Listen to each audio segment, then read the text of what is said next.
हम नहीं चाहते, लेकिन फिर भी हमारे मन में गंदे ख्याल आते रहते हैं। लेकिन क्यों?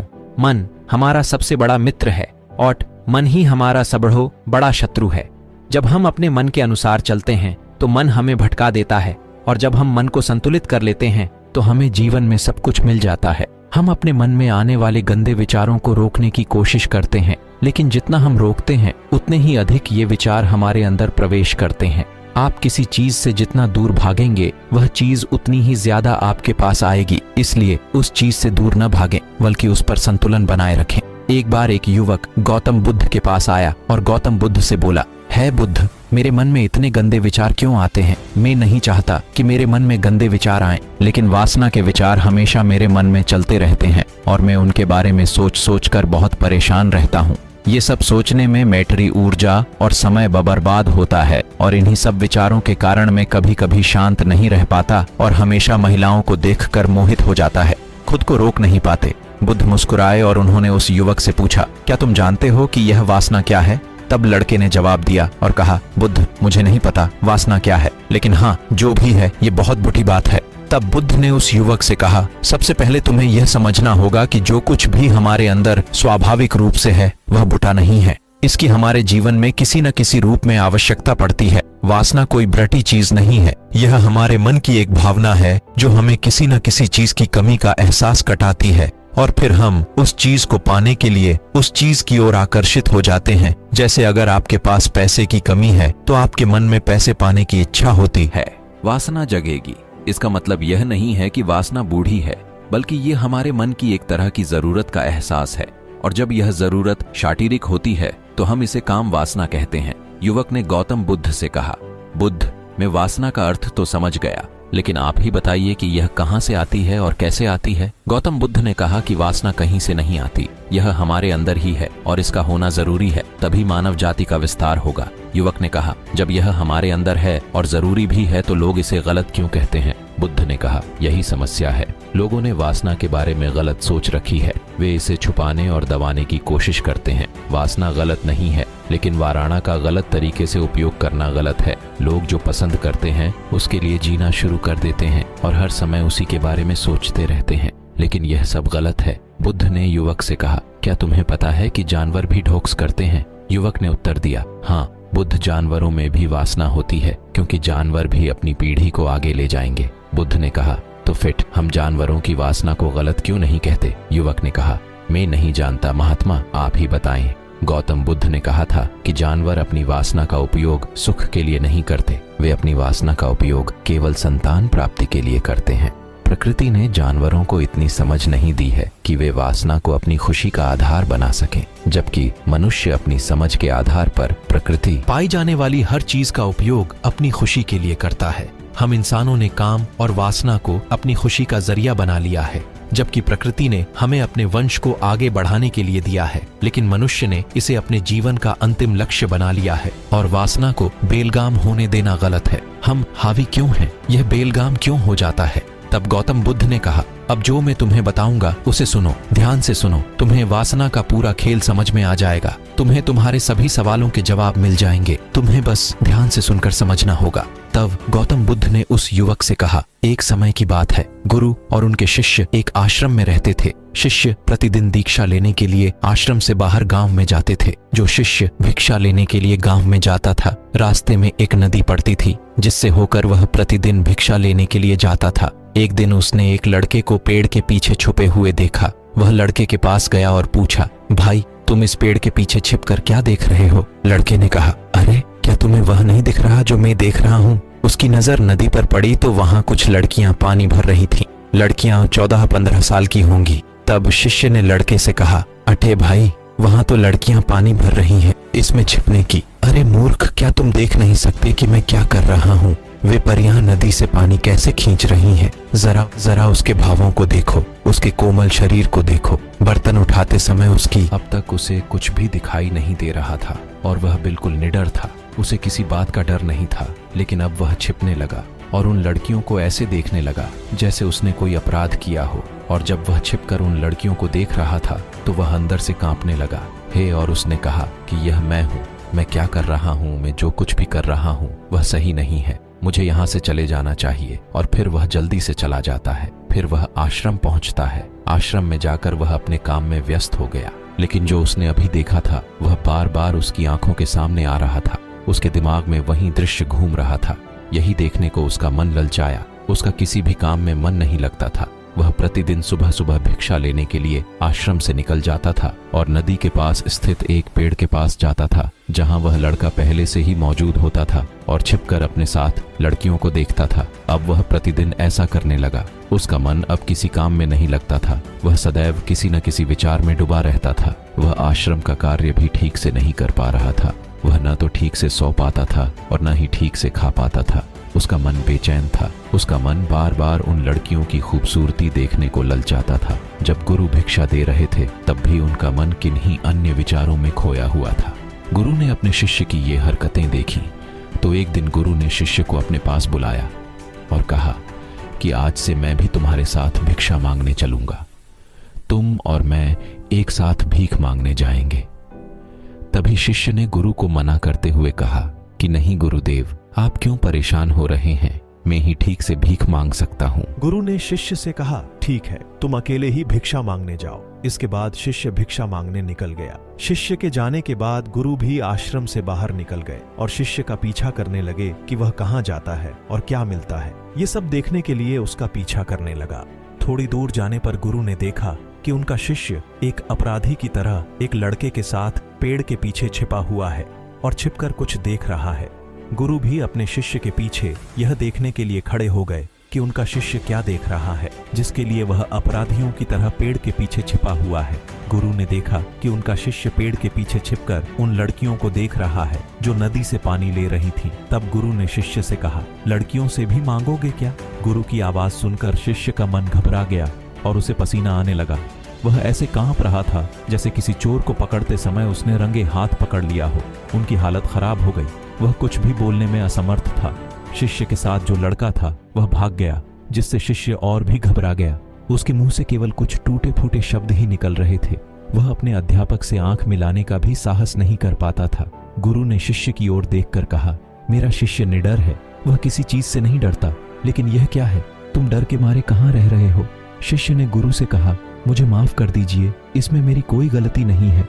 उस आदमी ने मुझे धोखा दिया, लेकिन मैं तुमसे वादा करता हूँ कि आज के बाद में ऐसा दोबारा कभी नहीं करूंगा। क्षमा चाहता हूँ। गुरुदेव ने कहा कि कोई बात नहीं, लेकिन तुम्हें यह ध्यान रखना चाहिए कि हम जैसी संगति करते हैं हमें वैसा ही फल मिलता है। जैसे जैसे हम संगति करते हैं उनके विचार हम में प्रवेश करते हैं। इसलिए अच्छी संगति रखें ताकि अच्छे विचार आप में प्रवेश करें। फिर गुरु और सुबह उसने अपना काम पूरे मन से किया और फिर सुबह वह भिक्षा लेने के लिए उसी रास्ते से चला गया जहां वह लड़का अभी भी पेड़ के पीछे छिपकर उन लड़कियों को देख रहा था। शिष्य उसे नदी पर ले गया जहां लड़कियां पानी भर रही थीं। उन्होंने उन लड़कियों से पानी मांगा और उनमें से एक लड़की ने उन्हें पानी दिया और शिष्य के पैर छुए। शिष्य ने उन्हें आशीर्वाद दिया कि आप स्वस्थ रहें ताकि मानसिकता सकारात्मक ऊर्जा से भर जाए। उसके चेहरे पर ऐसी मुस्कान आ गई मानो उसे कोई खोई हुई चीज वापस मिल गई हो। वह अपने रास्ते पर वापस जाने लगा। तभी पेड़ के पीछे छिपा लड़का पीछे से आया। वह शिष्य के पास आया और बोला कि क्या बात है, आज आपने करीब से देखा है, तुम तो मुझसे भी आगे निकल गए। तब शिष्य ने कहा, हम हमेशा दूसरों को देखने में लगे रहते हैं। किसी ऐसे व्यक्ति को बताएं जो आपको पसंद हो। अगर वह भी तुम्हें पटांत करती है तो शादी कर लो और उससे पहले तुम कुछ बन जाओ। अपने आप को पहचानें, इस तरह अपना समय बर्बाद न करें। फिर वह लड़का उस शिष्य से टोज मिलने लगा और उसने उस लड़के को नदी पर न जाने के लिए प्रेरित किया और फिर वह लड़का अपने जीवन में कुछ बनने के लिए संघर्ष करने लगा। तो देखा आपने संगति का असर क्या होता है। अपनी संगति बदलो, अपने विचार बदलो।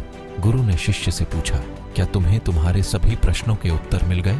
तब शिष्य ने कहा, हाँ महात्मा जी, धन्यवाद।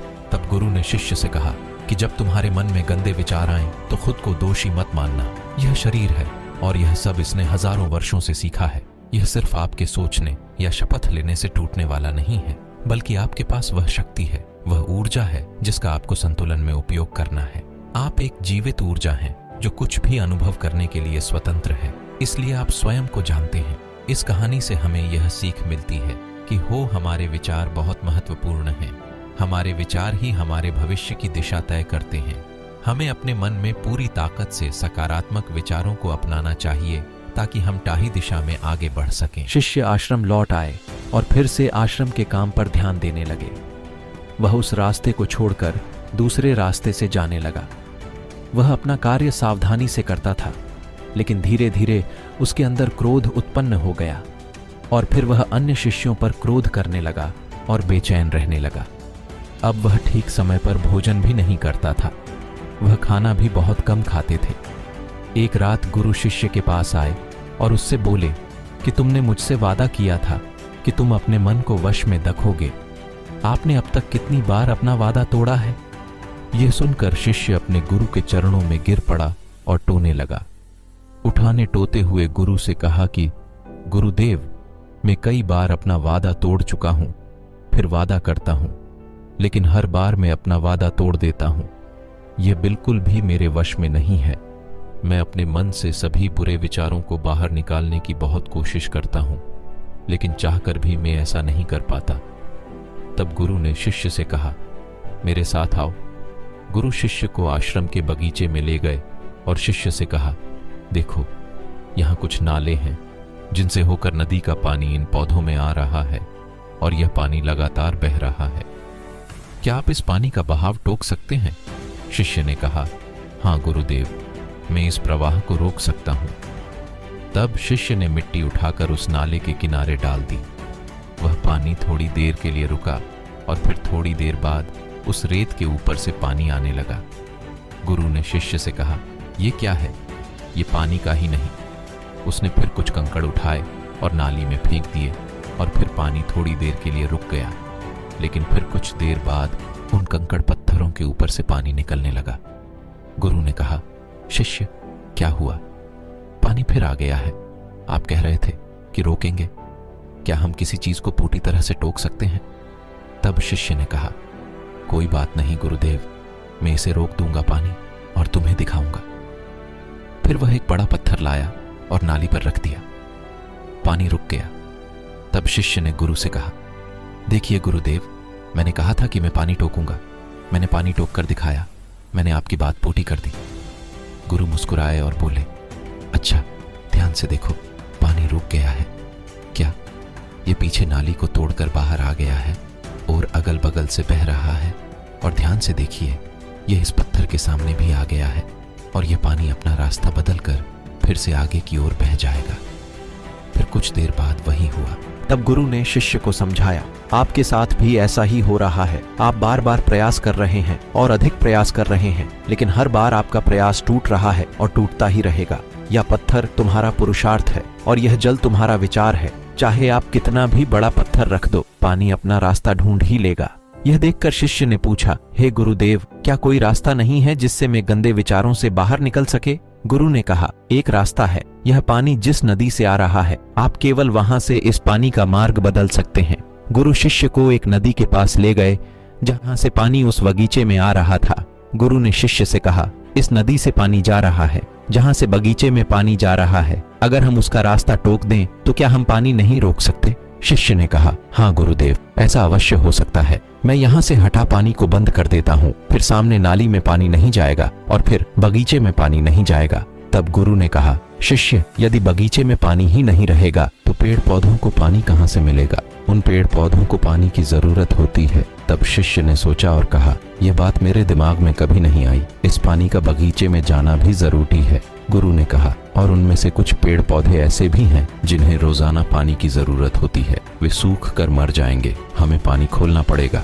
गुरु की बात सुनकर शिष्य ने पानी के लिए रास्ता खोला तो गुरु ने पूछा, यदि हम इस नदी का सारा पानी बगीचे की ओर मोड़ दें तो क्या होगा? शिष्य ने उत्तर दिया, गुरुदेव, वहां जीत हासिल करने के लिए पेड़ पौधे हैं। वे सब पिघल जाएंगे और कुछ भी नहीं बचेगा। गुरु मुस्कुराए और बोले, आप ये समझिए, हमें कुछ भी टोकना नहीं है, बस हमेशा संतुलन बनाए रखना है। पौधे कम पानी से नष्ट हो जाते हैं तथा पौधे अधिक पानी से भी नष्ट हो जाते हैं। हमारा जीवन संतुलन पर चलता है। गुरु ने शिष्य से कहा, अगर मैं तुम्हें आम के बारे में कुछ ऐसा बताऊं जो तुम्हें नहीं सोचना चाहिए तो तुम्हारे दिमाग में सबसे पहले किसकी तस्वीर आएगी? गुरु ने कहा, जब हम अशुद्ध विचारों को बलपूर्वक रोकने का प्रयास करते हैं तो वे और अधिक मजबूती से हमारे अंदर प्रवेश कर जाते हैं, इसलिए हमें कभी भी उन्हें दबाने की कोशिश नहीं करनी चाहिए। तब गुरु ने शिष्य से कहा, बुरे लोगों की संगति के कारण भी हमारे मन में गंदे विचार आते हैं। कई बार कामुकता हमारे अंदर नहीं होती, लेकिन कुछ अश्लील लोगों के साथ रहने के कारण वह हम पर हावी हो जाती है। तब शिष्य ने कहा, गुरुदेव, आप सही कह रहे हैं, मैं टास्ता भटक गया था। तब वह शिष्य उस रात बहुत शांति से सोया।